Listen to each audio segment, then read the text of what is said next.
Dalam kita melanjutkan persidangan klasis Kota Kupang Barat yang keempat pada hari kedua, dalam penuh keyakinan bahwa damai sejahtera Kristus tetap menyertai hamba-hambanya dalam pergumulan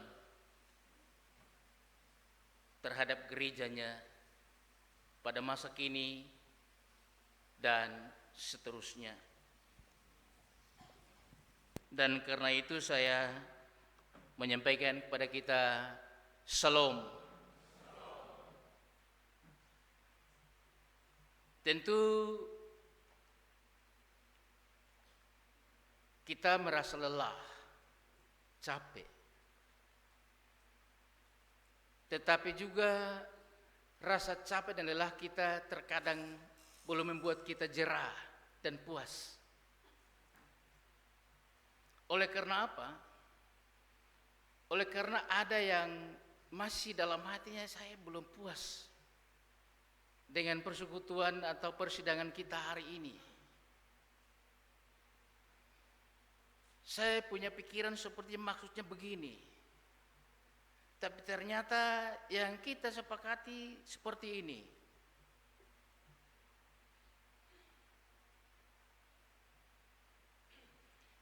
Karena itu masih ada dinamika di dalam hati kita sebagai pergolakan batin.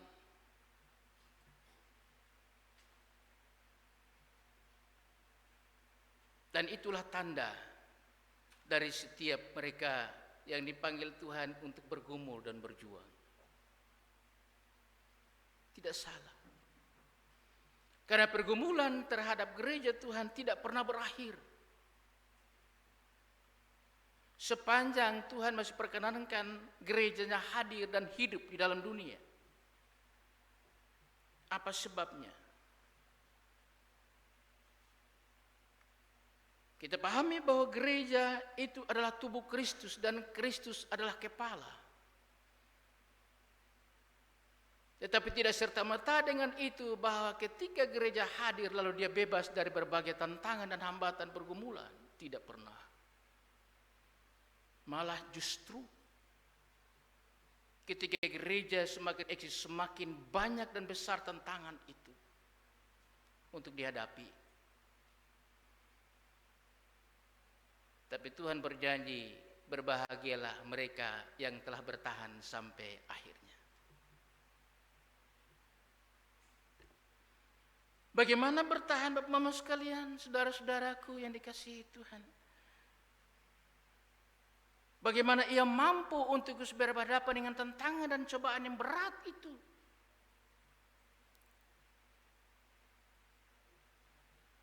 Matius 12 ayat 29 memberikan dasar yang kuat.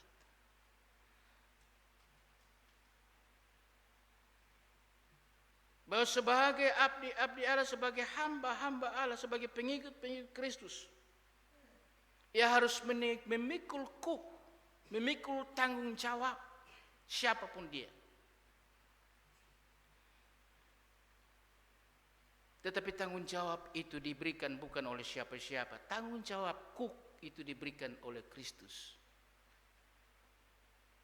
Dalam keyakinan bahwa tanggung jawab dan yang diberikan Kristus itu adalah yang membuat dia begitu menyegarkan.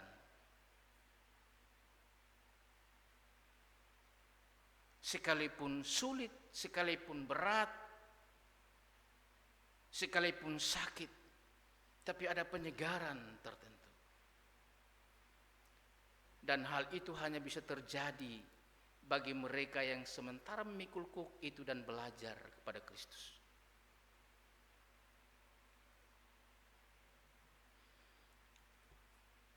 Sebentar lagi kita akan masuk pada bahagian kedua dalam persidangan ini. Artinya bahwa bagian sesi pertama telah selesai, agenda pertama telah selesai. Kita telah menetapkan berbagai pokok-pokok program untuk klasis Kota Kupang Barat Gereja Masjid Timur 4 tahun mendatang. Dan pokok-pokok program itu akan diterjemahkan dalam setiap pelayanan, program pelayanan tahunan. Yang tentunya membutuhkan kepemimpinan yang jeli dan kuat. Tetapi kepemimpinan yang kuat itu bukan berdasarkan manusianya. Kepemimpinan kuat itu hanya bisa lahir dari bagaimana ia belajar dari Kristus memimpin.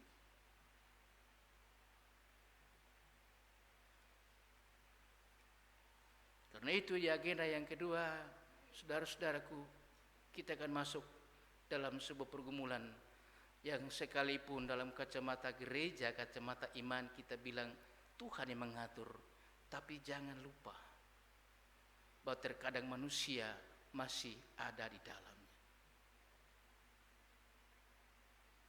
Ada serapan-serapan sistem yang justru mempengaruhi dan mengkaburi iman kehidupan para abdinya dan melupakan sesungguhnya mereka ada karena siapa.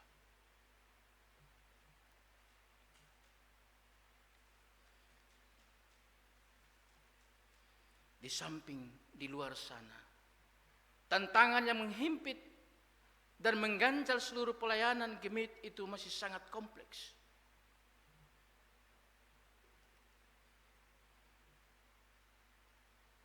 Dan jikalau kepemimpinan yang akan terjadi, pemilihan yang akan terjadi itu dia lebih dikuasai oleh kehidupan sebagai anak manusia, maka pada akhirnya terjadi kegagalan yang terus berlangsung.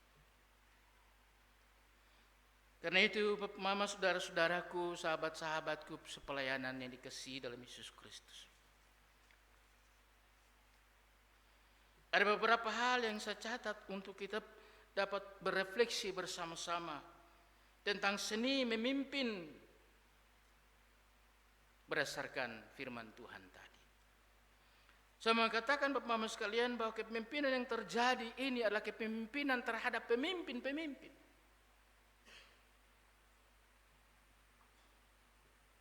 Kepemimpinan di skala atau di lingkup klasis, dalam hal ini majelis klasis, akan memimpin para pemimpin yang lain. Dan itu bukan hal yang mudah.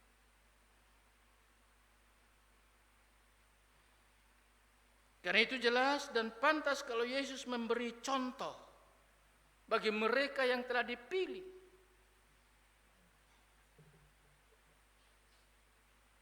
Kita membaca di ayat sebelumnya, Yesus itu lemah lembut. Salah satu karakter kepemimpinan Yesus yang ditunjukkan. Yesus itu lemah lembut, tetapi ia tidak lemah. Dalam banyak kasus bagian disebutkan Yesus adalah pemimpin yang lemah lembut. Bahwa kelemah lembutan Yesus digunakan untuk menolong mereka yang berada di dalam berbagai situasi yang memprihatinkan.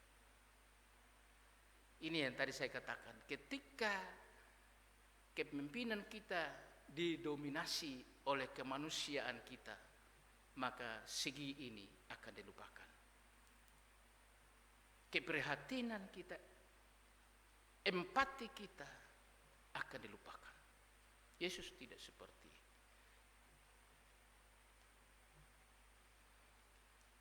Sikap rela mau berkorban dan merendahkan diri demi orang lain dan bukan untuk kepentingan diri sendiri. Itulah bahagia yang Yesus tunjukkan dalam kelemah lembutannya. Hal kedua, dalam kepemimpinan Yesus tegas, tapi dia tidak kasar. Dia tegas tapi tidak kasar. Karena itu dalam kepemimpinan gereja sebagai tubuh Kristus, ketegasan itu perlu. Sebab ketika ketegasan itu kendor, maka mereka yang akan dipimpin itu juga akan lemah. Ketegasan tidak berarti harus kasar. Saya ingatkan lagi kepada kita, ketika hal ini didominasi oleh manusia kita, maka sisi ini juga kita akan lupakan. Dan nampaknya keluar ialah manusia kita.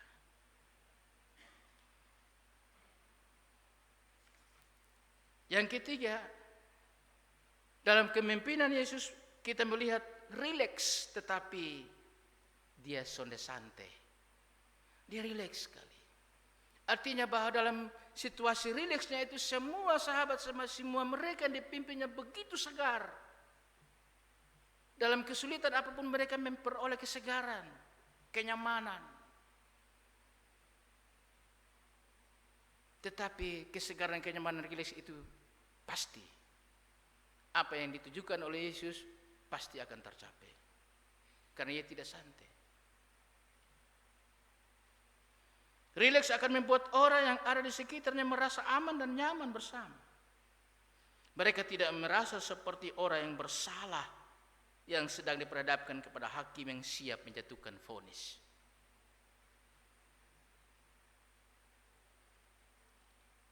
Yang keempat, karakter kepemimpinan yang kita perlu belajar dari Yesus ialah berdiam tapi tidak membisu.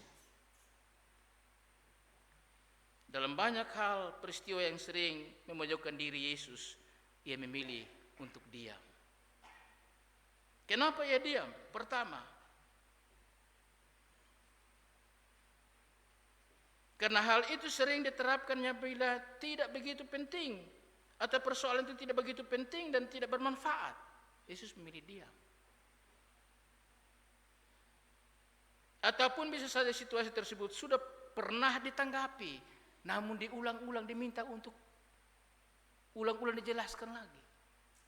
Atau dipertanyakan lagi, dipersoalkan lagi. Dalam hal seperti Yesus memilih diam.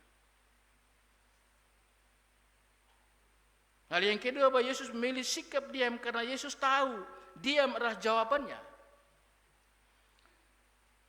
Hal sering terjadi terhadap situasi memancing suatu pernyataan dari Yesus sebagai pemimpin. Apakah Yesus membela diri atau tidak yang menyangkut dirinya dan kepemimpinannya. Ketika mereka mempersoalkan kepemimpinannya, apakah engkau ini anak Allah? Kamu dapat kepemimpin kuasa ini dari siapa? Yesus tidak terlalu memberikan respon. Karena itu tidak penting. Mengapa Yesus tidak respon? Karena setiap waktu Yesus berada bersama-sama dengan mereka dan mereka telah melihat apa yang diperlakukan Yesus.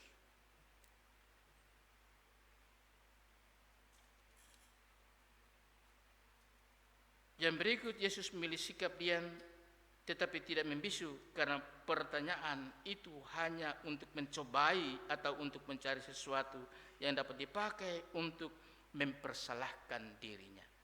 Yohanes 8 ayat 1 sampai 11.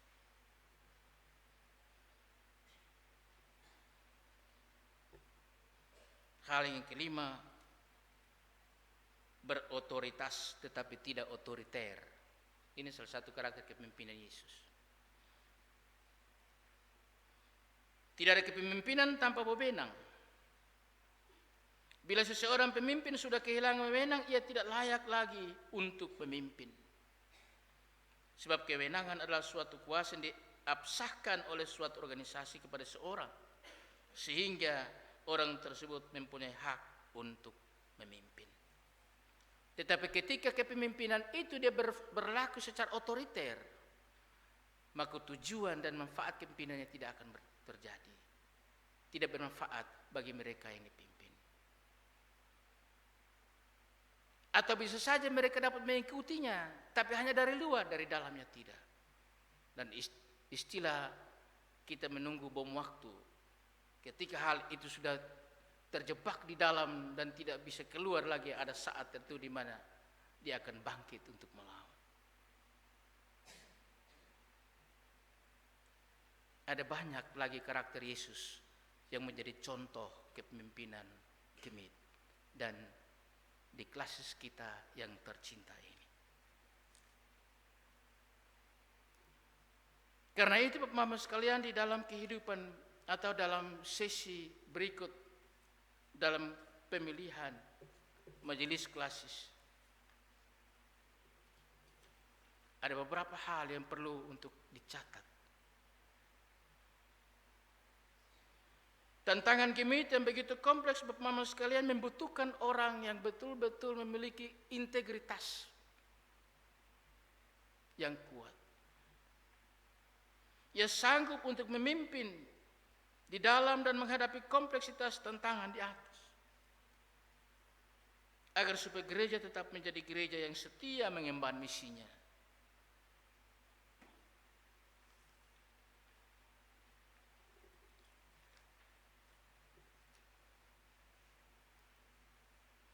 Karena itu hal-hal yang perlu dicatat ialah yang pertama, hendaklah kita menyadari bahwa pemilihan di skala gereja, kita yakini bahwa pemilihan itu berdasarkan pilihan Allah di dalam Yesus Kristus sebagai kepala gereja. Kita hanya sebagai alat. Allah lah di dalam Yesus Kristus yang memilih siapa itu yang akan memimpin. Baik itu di lingkup sinode, klasis maupun jemaat. Berdasarkan keyakinan ini Bapak Mama sekalian, maka ketika kita memilih pemimpin, proses pemilihan dimaksud adalah untuk merealisasikan pemilihan Tuhan, bukan pilihan kita.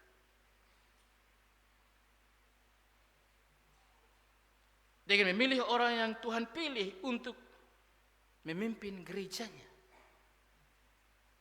Lalu pertanyaan kita, apakah mereka ini tidak dipilih Tuhan? Bukan.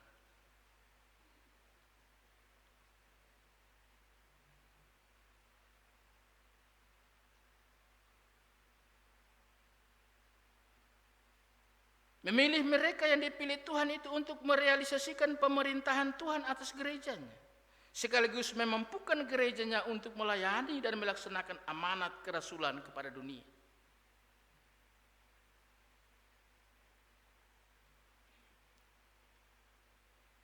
Amanat apa? Kasihilah Tuhan Allahmu dengan segenap hatimu, dengan segenap jiwamu, dengan segenap hidupmu, dan kasihilah sesamamu manusia seperti dirimu sendiri. Sesama tidak hanya manusia, tetapi sesama yang lain, yang adalah ciptaan Allah.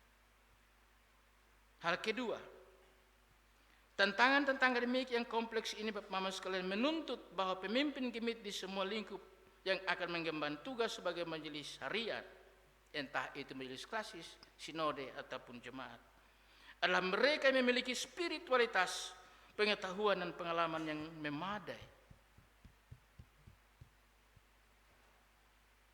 Sekalipun itu terkadang dipikirkan secara subjektif, tapi ini pasti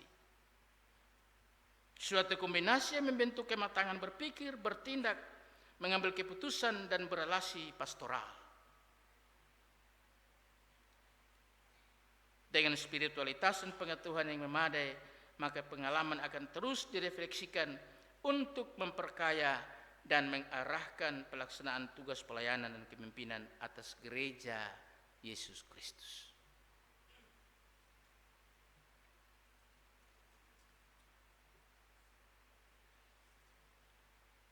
Karena itu, dalam pemilihan nanti, hendaklah kita menjauhkan apa yang menjadi subjektivitas kita. Kita harus beda dengan dunia. Kita harus beda dengan dunia dalam arti menjelek-jelekan yang lain dan membuat yang lain itu yang lebih baik dari yang lain.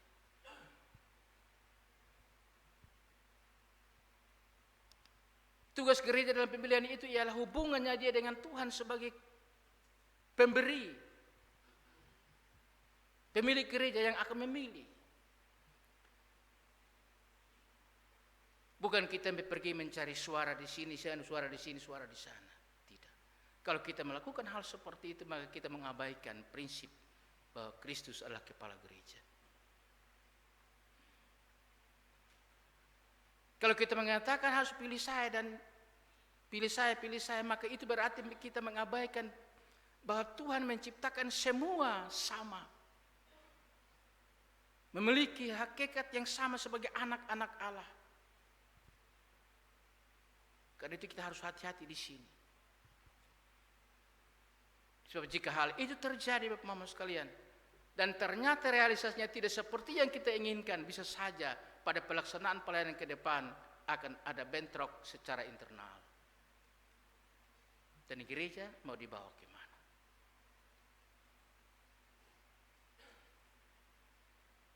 Tuhan yang kita akui bukan Tuhan yang lemah.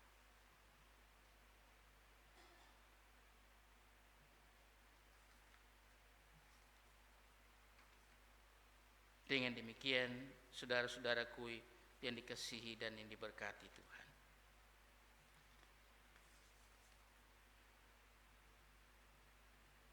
kita ini hanya sebagai alat, tapi kita bersyukur karena Tuhan menjadikan kita sebagai alat untuk bersama-sama dengan Dia dalam menjalankan misinya untuk damai sejahtera bagi dunia ini.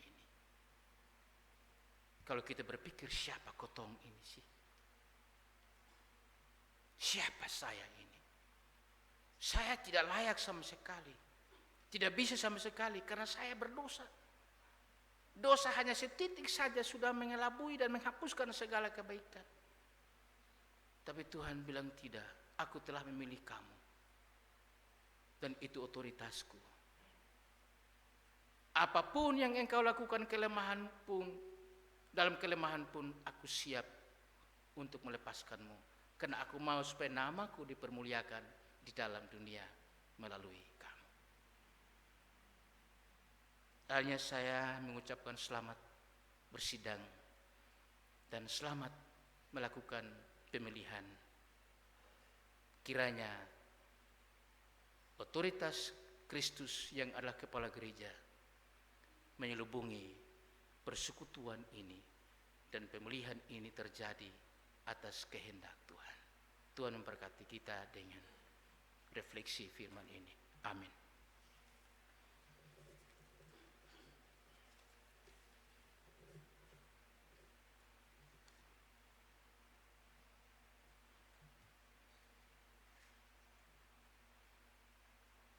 Marilah saya jemput kita berdiri dan ada dalam ungkapan iman kepada Tuhan dengan menyanyikan Kidung Jemaat nomor 13 ayat yang keempat. Allah kami yang esa.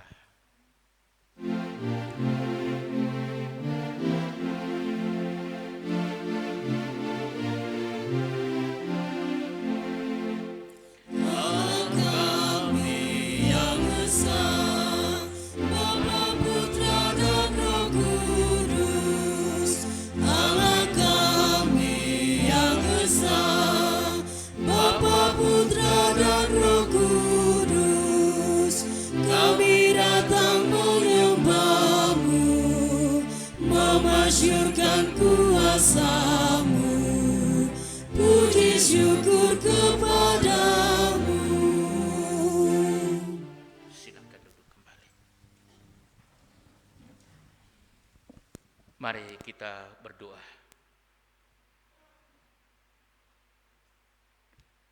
Persiapkanlah hatimu, saudara-saudaraku, dan katakanlah kepada Tuhan,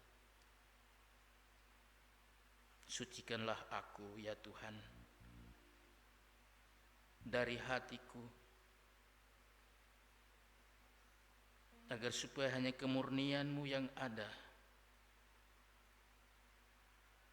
di dalam persekutuan yang kudus dan bermartabat ini, sehingga pelayanan kami selanjutnya, pergumulan kami selanjutnya diberkati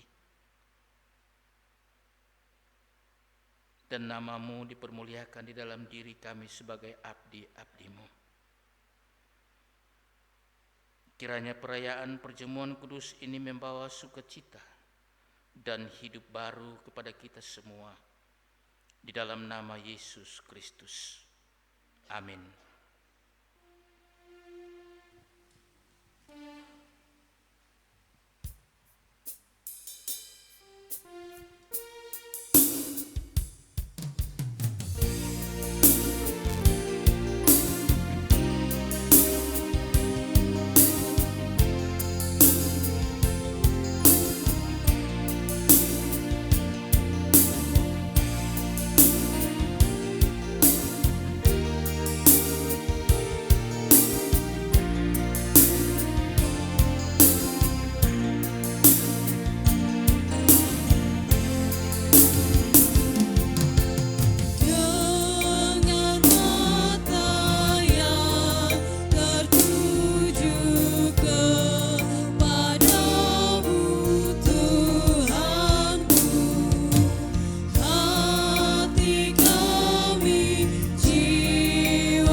dosaku gentar, diberinya perlindungan, hatiku pun segar. Darahnya dicurahkan, nyawanya pun diberi, teruraslah jiwaku, hidupku berseri.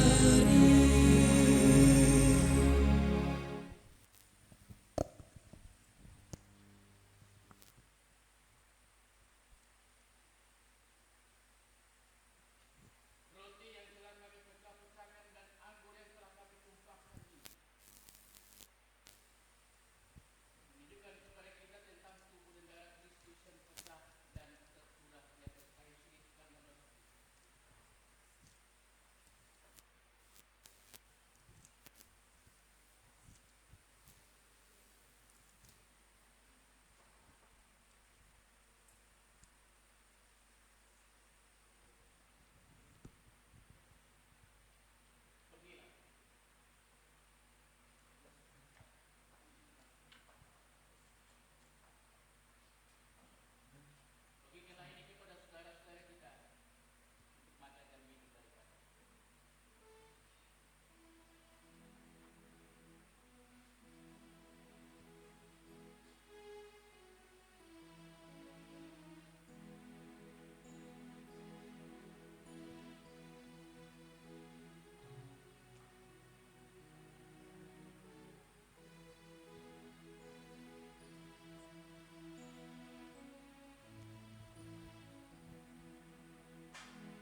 Bapak Mama, saudara-saudaraku, sahabat-sahabat sepelayanan yang dikasihi dalam Yesus Kristus, mari kita ada dalam hadirat Tuhan, di hadirat Tuhan untuk bersyukur dan bersyafaat kepadanya.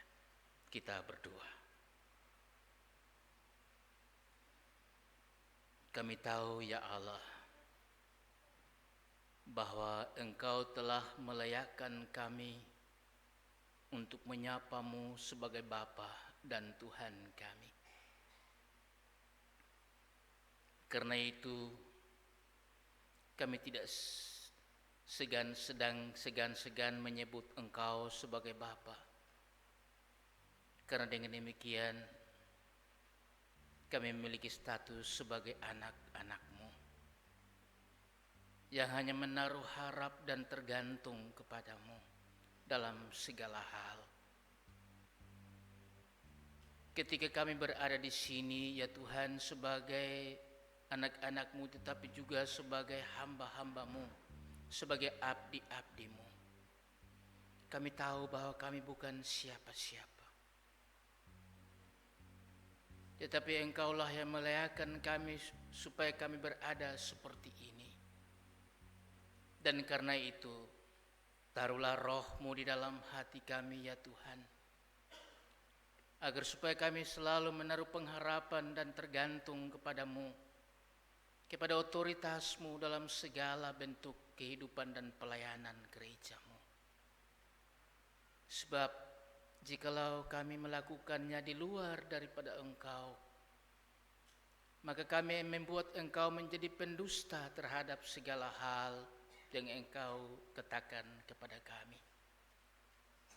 Karena itu Bapa di surga, kami mohon Tuhan senantiasa kuasai kami dengan roh hikmat-Mu, roh penyangkalan diri kami, dan hanya mengakui Engkau sebagai satu-satunya Tuhan dan Allah kami, di dalam Kristus Yesus Sang Kepala Gereja. Kami bersyukur Tuhan bahwa Tuhan membawa kami sampai sejauh ini dalam pergumulan gereja-Mu melalui persidangan klasis yang keempat, dan hari pertama kami telah melewatinya. Semua hal yang telah kami percakapkan dan kami sepakati yang merupakan pokok-pokok program pelayanan untuk 4 tahun mendatang. Kami percaya bahwa Tuhan memberkati semuanya, sehingga kami akan mampu melakukannya, menerjemahkannya di dalam pelayanan-pelayanan setiap tahun, demi damai sejahtera yang Tuhan kehendaki bagi umat-Mu dan bagi dunia. Namun semuanya itu ya Bapa, Engkau membutuhkan kejelian dan kemampuan dalam memimpin dan melayani umat-Mu.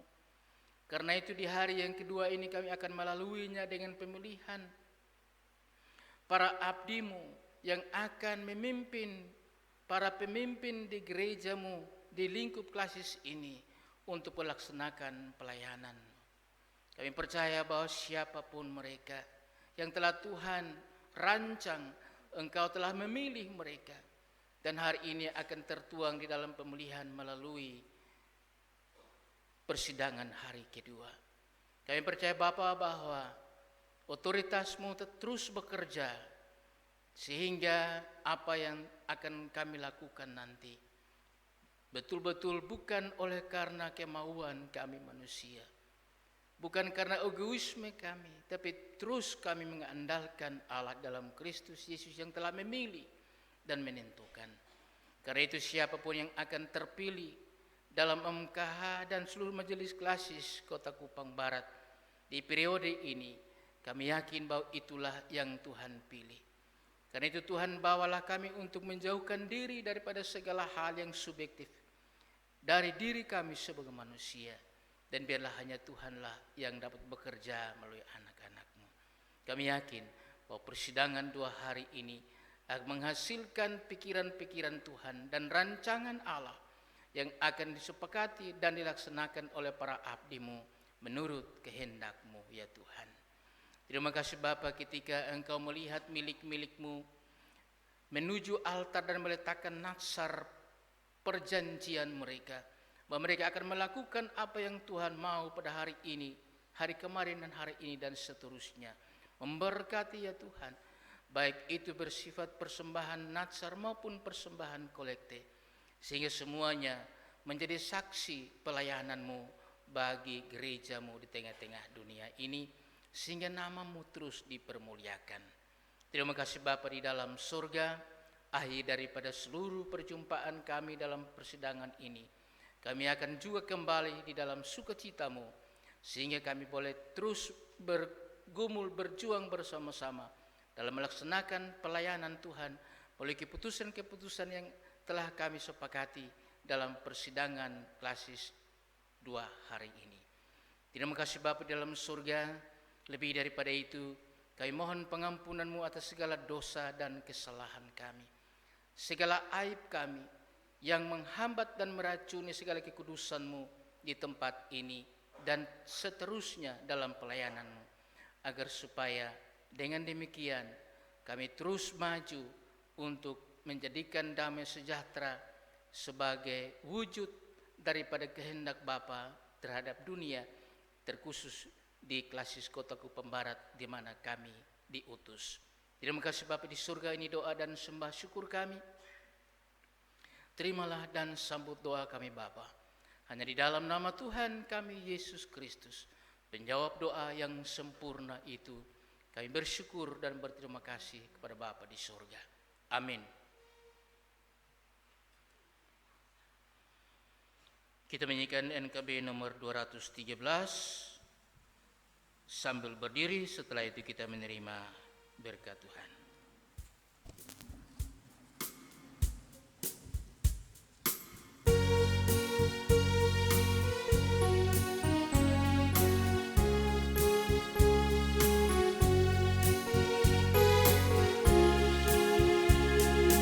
Kita sudah ditebus oleh-Nya, kinilah yang dilakukan-Mu, maju terus dan kibarkan panjinya, sanjung Raja-Mu. Mari bawa padanya segenap talenta-Mu, serta hidup mengikuti firman-Nya. Taat dan setialah walau sukar jalan-Mu, hidup kudus agar kasih-Nya pun nyatalah. Saudara-saudaraku, arahkanlah hati dan pikiranmu serta terimalah olehmu berkat Tuhan.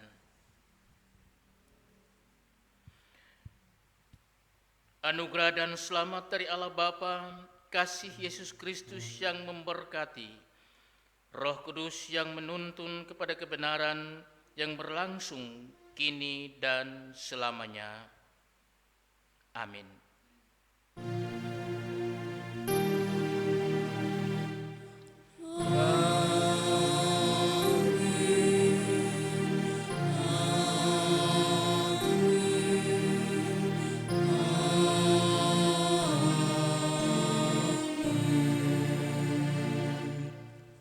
Silakan duduk kembali.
Baik, terima kasih untuk kita semua yang telah mengikuti pada perjamuan kudus. Sambil panitia nanti mempersiapkan dan juga meja persidangan ini, yang belum snack tadi masih silakan lanjut snack, dan kami minta kita jeda waktu sekitar 15 menit. Silakan Bapak Mama, mungkin ada pegal-pegal tadi duduk terlalu lama, silakan ada di luar sambil panitia mempersiapkan ruang sidang ini dengan baik.